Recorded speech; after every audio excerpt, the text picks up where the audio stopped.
सदियों से हमेशा उलमाए इल्म जफर सूरज ग्रहण का इंतजार करते आ रहे हैं, क्योंकि सूरज इस जमीन के लिए बाप का मुकाम रखता है। और जब जब सूरज ग्रहण आता है, अगर इंसान अपने हाथों को उठाकर अल्लाह से अपने गुनाहों की माफी मांगे और अपनी दुआ अल्लाह से मांगे तो वो दुआ फौरन कबूल हो जाती है। इस सूरज ग्रहण की खास दुआ ये है कि सूरज ग्रहण के वक्त 27 मरतबा सूरह कौसर और 27 मरतबा सूरह नसर पढ़ के दुआ मांगी जाए। इंशाअल्लाह वो ग्रहण के फौरन बाद अपनी दुआ कबूल पाएंगे। और जैसे कि ये सूरज ग्रहण समंदर पे अपना इख्तियार रखता है, तभी उन बुर्ज वाले जो बीमार हैं वो पानी को मिट्टी के बर्तन में रख के पानी पे 27 मरतबा सूरह कौसर और 27 मरतबा सूरह नसर पढ़ के अपनी सेहत के लिए दुआ मांग के वो पानी पी लेंगे तो इंशाअल्लाह वो तमाम जिस्मानी और रूहानी बीमारियों से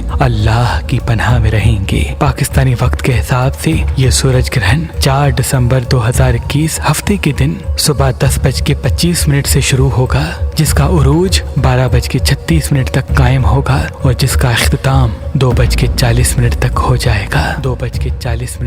जाएगा।